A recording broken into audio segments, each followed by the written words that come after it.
Les Misérables. Volume 1. Fantine. Book 6. Javert. By Victor Hugo. Narrated by Peter Silverleaf.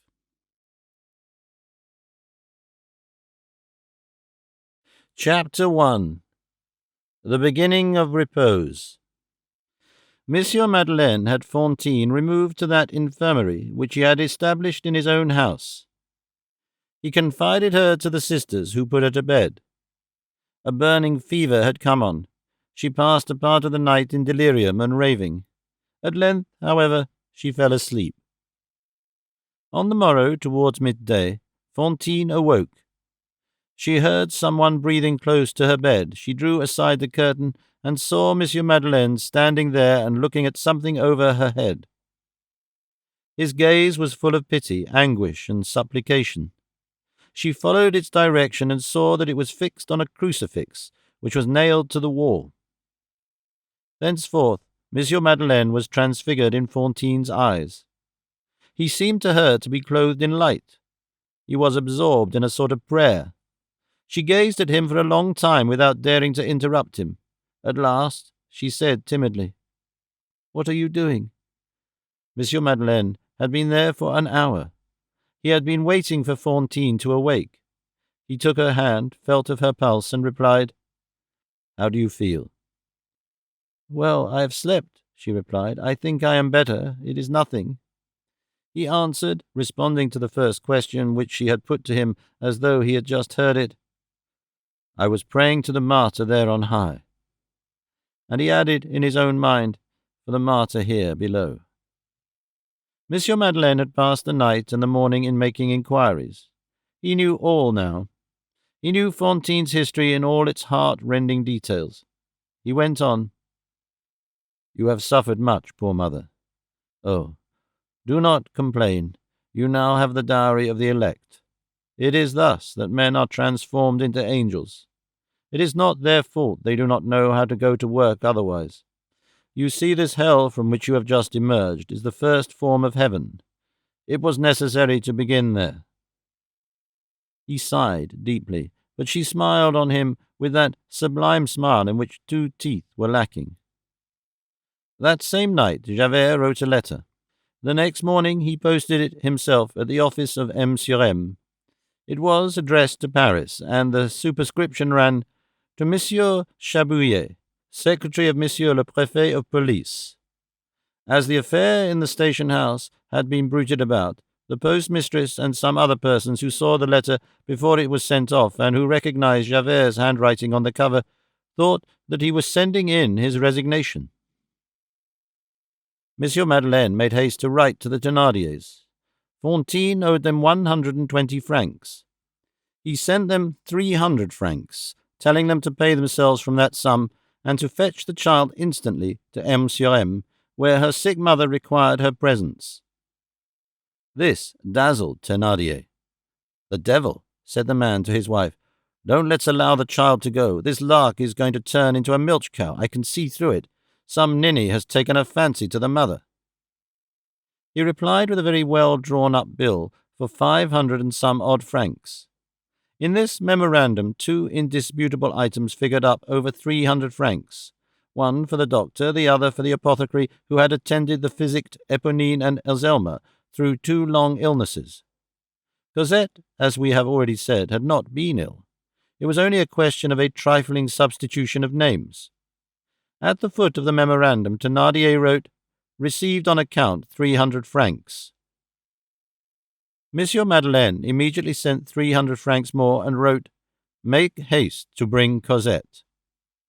"Christi," said Thénardier, "let's not give up the child." In the meantime, Fantine did not recover. She still remained in the infirmary. The sisters had at first only received and nursed that woman with repugnance. Those who have seen the bas-relief of Rheims will recall the inflation of the lower lip of the wise virgins as they survey the foolish virgins. The ancient scorn of the Vestals for the ambugé is one of the most profound instincts of feminine dignity. The sisters felt it with double force contributed by religion. But in a few days Fantine disarmed them. She said all kinds of humble and gentle things, and the mother in her provoked tenderness. One day the sisters heard her say, amid her fever, "I have been a sinner, but when I have my child beside me, it will be a sign that God has pardoned me.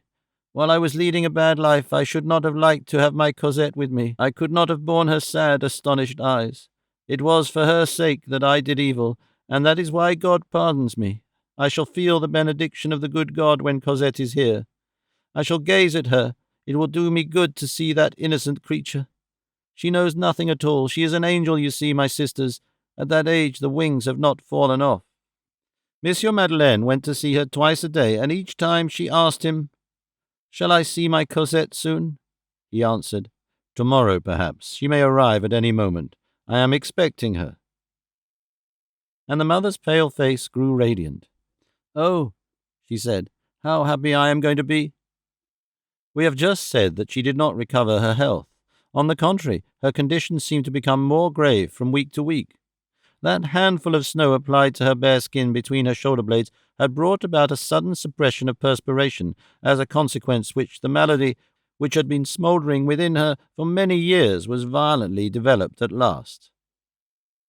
At that time, people were beginning to follow the fine Laennec's fine suggestions in the study and treatment of chest maladies. The doctor sounded Fantine's chest and shook his head. Monsieur Madeleine said to the doctor, "Well?" "Has she not a child which she desires to see?" said the doctor. "Yes." "Well, make haste and get it here." Monsieur Madeleine shuddered. Fantine inquired, "What did the doctor say?" Monsieur Madeleine forced himself to smile. "He said that your child was to be brought speedily, that would restore your health." "Oh," she rejoined, "he is right. But what do those Thénardiers mean by keeping my Cosette from me?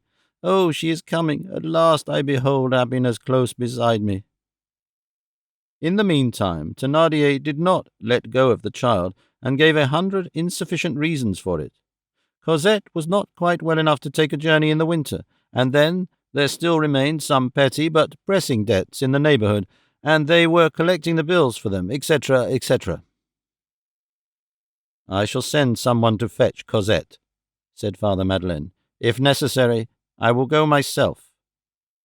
He wrote the following letter to Fantine's dictation, and made her sign it. "Monsieur Thénardier, you will deliver Cosette to this person. You will be paid for all the little things. I have the honor to salute you with respect. Fantine." In the meantime, a serious incident occurred. Carve as we will the mysterious book of which our life is made, the black vein of destiny constantly reappears in it.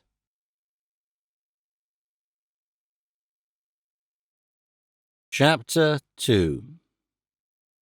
How Jean May Become Champ. One morning Monsieur Madeleine was in his study, occupied in arranging in advance some pressing matters connected with the mayor's office, in case he should decide to take the trip to Montfermeil, when he was informed that Police Inspector Javert was desirous of speaking with him. Madeleine could not refrain from a disagreeable impression on hearing his name. Javert had avoided him more than ever since the affair of the police station, and Monsieur Madeleine had not seen him. "Admit him," he said. Javert entered. Monsieur Madeleine had retained his seat near the fire, pen in hand, his eyes fixed on the docket which he was turning over and annotating, and which contained the trials of the Commission on Highways for the infraction of police regulations. He did not disturb himself on Javert's account. He could not help thinking of poor Fantine, and it suited him to be glacial in his manner. Javert bestowed a respectful salute on the mayor, whose back was turned to him. The mayor did not look at him, but went on annotating this docket. Javert advanced 2 or 3 paces into the study and halted, without breaking the silence. If any physiognomist who had been familiar with Javert, and who had made a lengthy study of this savage in the service of civilization, this singular composite of the Roman, the Spartan, the monk, and the corporal, this spy who was incapable of a lie, this unspotted police agent, if any physiognomist had known his secret and long-cherished aversion for Monsieur Madeleine, his conflict with the mayor on the subject of Fantine, and had examined Javert at that moment, he would have said to himself, "What has taken place?" It was evident to anyone acquainted with that clear, upright, sincere, honest, austere, and ferocious conscience that Javert had but just gone through some great interior struggle. Javert had nothing in his soul which he had not also in his countenance. Like violent people in general, he was subject to abrupt changes of opinion. His physiognomy had never been more peculiar and startling. On entering, he bowed to Monsieur Madeleine with a look in which there was neither rancour, anger, nor distrust. He halted a few paces in the rear of the mayor's armchair, and there he stood, perfectly erect, in an attitude almost of discipline, with the cold, ingenuous roughness of a man who has never been gentle and who has always been patient.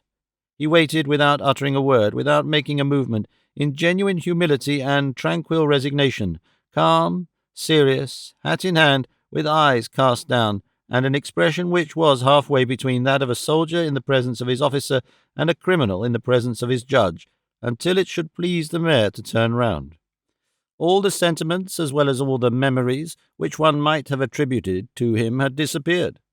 That face, as impenetrable and simple as granite, no longer bore any trace of anything but a melancholy depression.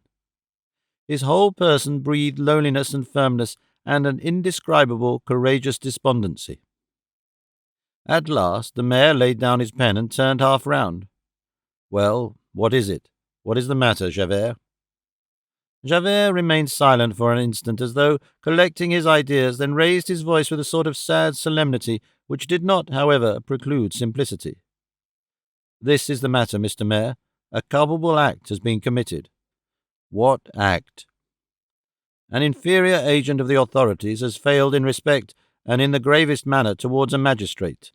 I have come to bring the fact to your knowledge, as it is my duty to do." "Who is the agent?" asked Monsieur Madeleine. "I," said Javert. "You?" "I." "And who is the magistrate who has reason to complain of the agent?" "You, Mr. Mayor." Monsieur Madeleine sat erect in his armchair. Javert went on with a severe air, and his eyes still cast down. "Mr. Mayor, I have come to request you to instigate the authorities to dismiss me." Monsieur Madeleine opened his mouth in amazement. Javert interrupted him. "You will say that I might have handed in my resignation, but that does not suffice. Handing in one's resignation is honourable. I have failed in my duty. I ought to be punished. I must be turned out." And after a pause he added, "Mr. Mayor, you were severe with me the other day, and unjustly. Be so today with justice." "Come now, why?" exclaimed Monsieur Madeleine. "What nonsense is this? What is the meaning of this? What culpable act you have been guilty of towards me? What have you done to me? What are your wrongs with regard to me? You accuse yourself, you wish to be superseded?" "Turned out," said Javert. "Turned out? So it be, then. That is well. I do not understand."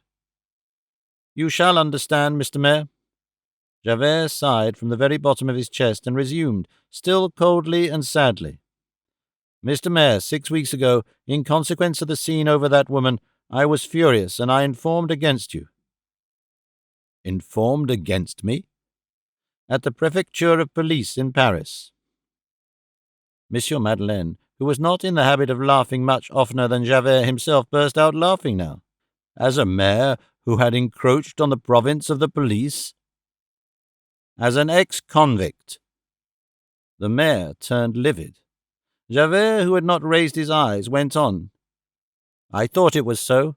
I had had an idea for a long time, a resemblance. Inquiries which you had caused to be made at Faverolles, the strength of your loins, the adventure with old Fauchelevent, your skill in marksmanship, your leg, which you drag a little, I hardly know what all, absurdities, but, at all events, I took you for a certain Jean Valjean." "A certain? What did you say the name was?" "Jean Valjean.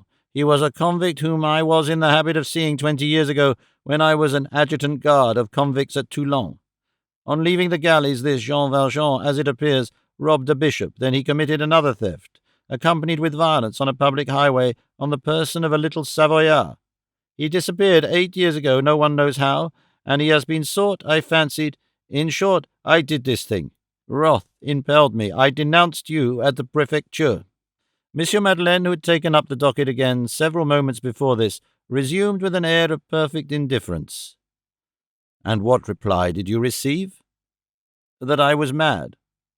"Well?" "Well, they were right. It is lucky you recognize the fact. I am forced to do so since the real Jean Valjean has been found." The sheet of paper which Monsieur Madeleine was holding dropped from his hand. He raised his head, gazed fixedly at Javert, and said with his indescribable accent, "Ah." Javert continued, "This is the way it is, Mr. Mayor. It seems that there was in the neighborhood near Ailly-le-Haut-Clocher an old fellow who was called Father Champmathieu. He was a very wretched creature. No one paid any attention to him. No one knows what such people subsist on. Lately, last autumn, Father Champmathieu was arrested for the theft of some cider apples from— well, no matter, a theft had been committed, a wall scaled, branches of trees broken. My Champmathieu was arrested. He still had the branch of apple tree in his hand. The scamp is locked up. Up to this point it was merely an affair of a misdemeanor, but here is where Providence intervened. The jail being in a bad condition, the examining magistrate finds it convenient to transfer Champmathieu to Arras, where the departmental prison is situated. In this prison at Arras there is an ex-convict named Brevet, who is detained for I know not what, and who has been appointed turnkey of the house because of good behavior. Mr. Mayor, no sooner had Champmathieu arrived when Brevet exclaims, "Hey, why, I know that man. He is a fagot. Take a good look at me, my good man. You are Jean Valjean." "Jean Valjean? Who's Jean Valjean?" Champmathieu feigns astonishment. "Don't play the innocent dodge," says Brevet. "You are Jean Valjean. You have been in the galleys of Toulon. It was 20 years ago. We were there together." Champmathieu denies it. Parbleu, you understand. The case is investigated. The thing was well ventilated for me. This is what they discovered. This Champmathieu had been 30 years ago a pruner of trees in various localities, notably at Faverolles. There all trace of him was lost.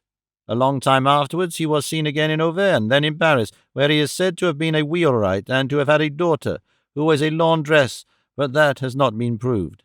Now, before going to the galleys for theft, what was Jean Valjean? A pruner of trees. Where? At Faverolles. Another fact, this Valjean's Christian name was Jean, and his mother's surname was Mathieu. What more natural to suppose than that, on emerging from the galleys, he should have taken his mother's name for the purpose of concealing himself, and have called himself Jean Mathieu? He goes to Auvergne. The local pronunciation turns Jean into Chin. He is called Champmathieu. Our man offers no opposition, and hold him transformed into Champmathieu. You follow me, do you not? Inquiries were made at Faverolles. The family of Jean Valjean is no longer there. It is not known where they have gone. You know that among those classes a family often disappears. Search was made and nothing was found. When such people are not mud, they are dust. And then, as the beginning of the story dates 30 years back, there is no longer anyone at Faverolles who knew Jean Valjean. Inquiries were made at Toulon. Besides Brevet, there are only 2 convicts in existence who have seen Jean Valjean. They were Cochepaille and Chenildieu, and are sentenced for life. They are taken from the galleys and confronted with the pretended Champmathieu. They do not hesitate. He is Jean Valjean for them as well as for Brevet.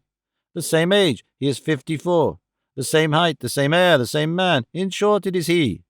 It was precisely at this moment that I forwarded my denunciation to the prefecture in Paris. I was told that I had lost my reason and that Jean Valjean is at Arras, in the power of the authorities. You can imagine whether this surprised me when I thought that I had that same Jean Valjean here. I write to the examining judge. He sends for me. Champmathieu is conducted to me. An ex-convict. Well? Interposed Monsieur Madeleine. Javert replied, his face incorruptible and as melancholy as ever. Mr. Mayor, the truth is the truth. I am sorry, But that man is Jean Valjean. I recognized him also. Monsieur Madeleine resumed in a very low voice. You are sure? Javert began to laugh with that mournful laugh which comes from profound conviction. Oh, sure. He stood there thoughtfully for a moment, mechanically taking pinches of powdered wood for blotting ink from the wooden bowl which stood on the table, and he added, And even now that I have seen the real Jean Valjean, I do not see how I could have thought otherwise. I beg your pardon, Mr. Mayor. Javert, as he addressed these grave and supplicating words to the man who 6 weeks before had humiliated him in the presence of the whole station-house and bade him leave the room, Javert, that haughty man, was unconsciously full of simplicity and dignity. Monsieur Madeleine made no other reply to his prayer than the abrupt question, And what does this man say? Ah, indeed, Mr. Mayor, it's a bad business. If he is Jean Valjean, he has his previous conviction against him. To climb a wall, to break a branch, to purloin apples is a mischievous trick in a child. For a man, it is a misdemeanor. For a convict, it is a crime. Robbing and housebreaking, it is all there. It is no longer a question of correctional police. It is a matter for the court of assizes.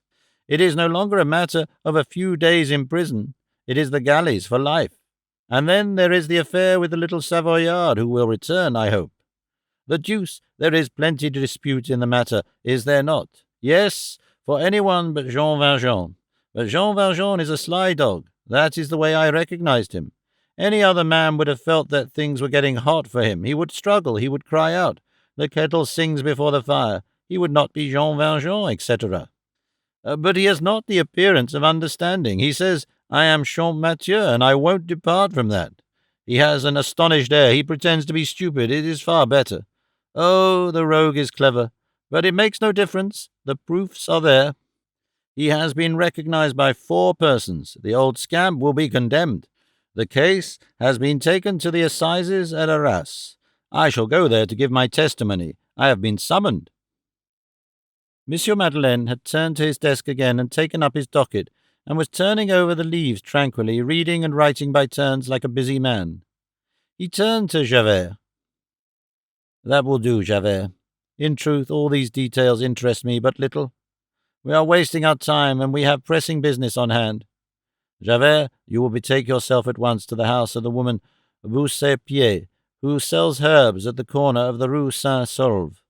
You will tell her that she must enter her complaint against Carter Pierre Chaiselong. The man is a brute who came near crushing this woman and her child. He must be punished. You will then go to Monsieur Charcelet, Rue Montre-Champigny. He complained that there is a gutter on the adjoining house which discharges rainwater on his premises and is undermining the foundations of his house. After that, you will verify the infractions of police regulations which have been reported to me in the Rue Guibourg at Widow Doris's and Rue du Garreau Blanc at Madame Renée Labosse's, and you will prepare documents. But I am giving you a great deal of work. Are you not to be absent? Do you not tell me that you were going to Arras on that matter in a week or 10 days? Sooner than that, Mr. Mayor. On what day, then? Why, I thought that I had said to Monsieur le Maire that the case was to be tried tomorrow, and that I am to set out by diligence tonight. Monsieur Madeleine made an imperceptible movement. And how long will the case last? 1 day at the most. The judgment will be pronounced tomorrow evening at latest. But I shall not wait for the sentence, which is certain.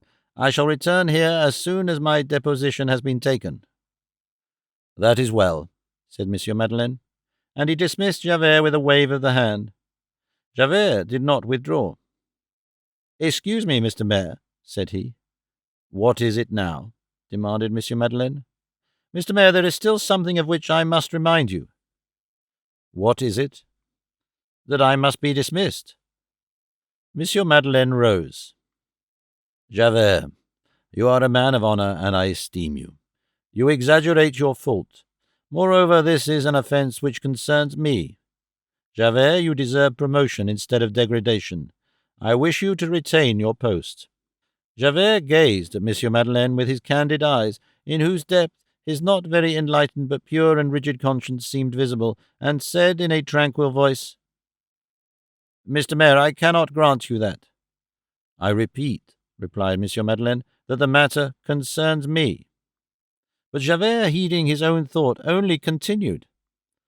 So far as exaggeration is concerned, I am not exaggerating. This is the way I reason. I have suspected you unjustly. That is nothing. It is our right to cherish suspicion, although suspicion directed above ourselves is an abuse. But without proofs, in a fit of rage, with the object of wreaking my vengeance, I have denounced you as a convict, you, a respectable man, a mayor, a magistrate. That is serious, very serious. I have insulted authority in your person, I, an agent of the authorities. If one of my subordinates had done what I have done, I should have declared him unworthy of the service and have expelled him. Well, stop, Mr. Mayor, one word more. I have often been severe in the course of my life towards others. That is just. I have done well. Now, if I were not severe towards myself, all the justice that I have done would become injustice. Ought I to spare myself more than others? No. What? I should be good for nothing but to chastise others and not myself. Why, I should be a blackguard. Those who say that blackguard of a Javert would be in the right, Mr. Mayor. I do not desire that you should treat me kindly. Your kindness roused sufficient bad blood in me when it was directed to others. I want none of it for myself. The kindness which consists in upholding a woman of the town against a citizen, the police agent against the mayor, the man who is down against the man who is up in the world, is what I call false kindness. This is the sort of kindness which disorganizes society. Good God! It is very easy to be kind. The difficulty lies in being just. Come, if you had been what I thought you, I should not have been kind to you, not I. You would have seen, Mr. Mayor, I must treat myself as I would treat any other man. When I have subdued malefactors, when I have proceeded with vigor against rascals, I have often said to myself, if you flinch, if I ever catch you in fault, you may rest at your ease. I have flinched. I have caught myself in a fault, so much the worse. Come, discharged, cashiered, expelled, that is well. I have arms, I will till the soil. It makes no difference to me. Mr. Mayor, the good of the service demands an example. I simply require the discharge of Inspector Javert. All this was uttered in a proud, humble, despairing, yet convinced tone, which lent indescribable grandeur to this singular honest man. We shall see, said Monsieur Madeleine, and he offered him his hand. Javert recoiled and said in a wild voice, Excuse me, Mr. Mayor, but this must not be. A mayor does not offer his hand to a police spy. He added between his teeth, A police spy, yes. From the moment when I have misused the police, I am no more than a police spy. Then he bowed profoundly and directed his steps towards the door. There he wheeled round and with eyes still downcast. Mr. Mayor, he said, I shall continue to serve until I am superseded. He withdrew. Monsieur Madeleine remained thoughtfully listening to the firm, sure step which died away on the pavement of the corridor.